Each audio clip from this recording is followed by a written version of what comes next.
Hello and welcome back for another edition of London Direct. I'm stood right in the heart of the city of London. The central banks are still in focus. The SNB has really shaken things up and the ECB also meets next week. I've been speaking with Simon Smith from FxPro. Well, it's good to see you, Simon. I was going to come here to have a nice cosy chat about the ECB, but the SNB have mixed things up. What's your take on the news from the Swiss National Bank? In sum, I think they've just tried to front run what the ECB is very likely to do either next week or in the early part of March.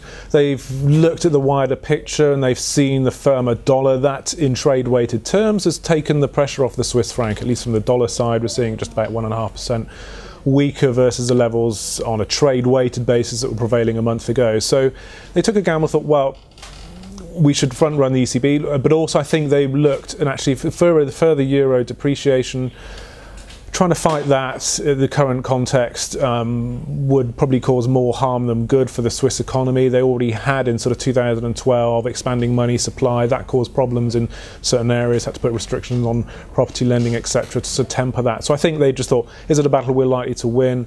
No, it could get potentially messy. Therefore, they've sort of given with one hand, if you want to put it that way, by removing the Euro-Swiss cap, taken away with the other by cutting interest rate by 50 basis points. So the midpoint of the target range is now sort of 0.75% negative. So that is the taken away in the hope that that will subdue the longer term appreciation on the franc. So I think we've got to be some time to see how that pans out, though. At the moment, naturally, the removal of the floor is the thing that's dominating trading. It does mean that against the dollar, the Swiss franc is now much firmer than it was even 2 or 3 months ago. Sure.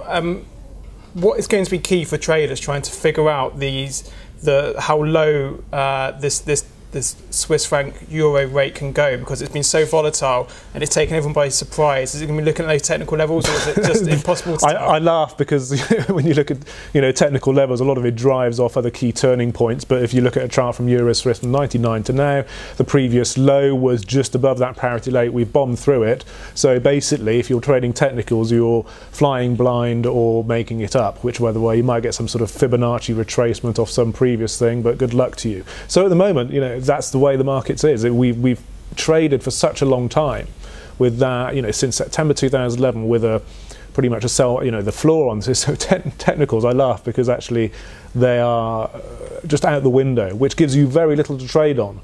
Very, very little. So it's really just trading off the crosses. So trading all, that's what the crosses as in the majors, what's happening on euro dollar and dollar Swiss, where you get a better read on the charts, the impact. But on the euro Swiss itself, you were literally flying with a blindfold. Sure. Let's move on to the ECB. This is the original reason I came here. We saw the decision about OMT this week.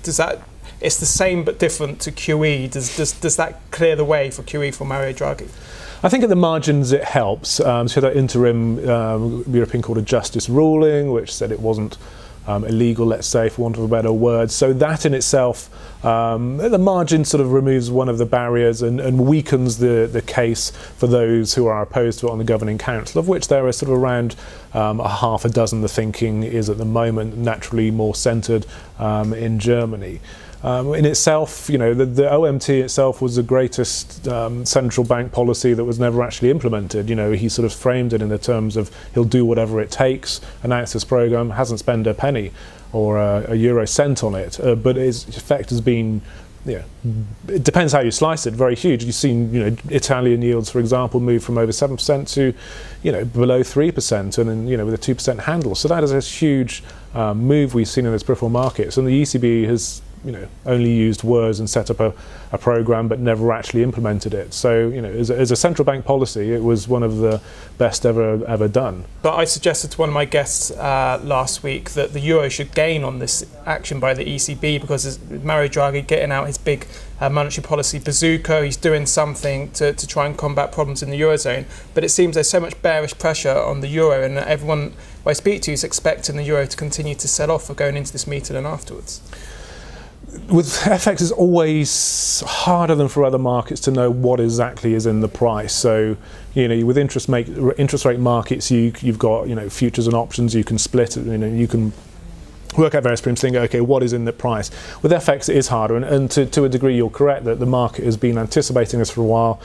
There's certainly a risk that, everyone's expecting a bazooka, he comes out, with a 2-year-old pea shooter and thinks, well, that's not going to do anything, and cover those shorts. So that is certainly a risk, and it sort of, underlies my sort of view of not seeing the euro depreciation more in the second half of the year, more on the factor being of the dollar appreciation ahead of the Fed tightening in 2016, rather than the euro is going to fall out of bed because of QE. And I've never bought that view, and that's been the case for quite a while. So it's all about, with FX, it's often about positioning and sentiment. So it's not my central view, but it's certainly a case that markets could look at it and think, is that it?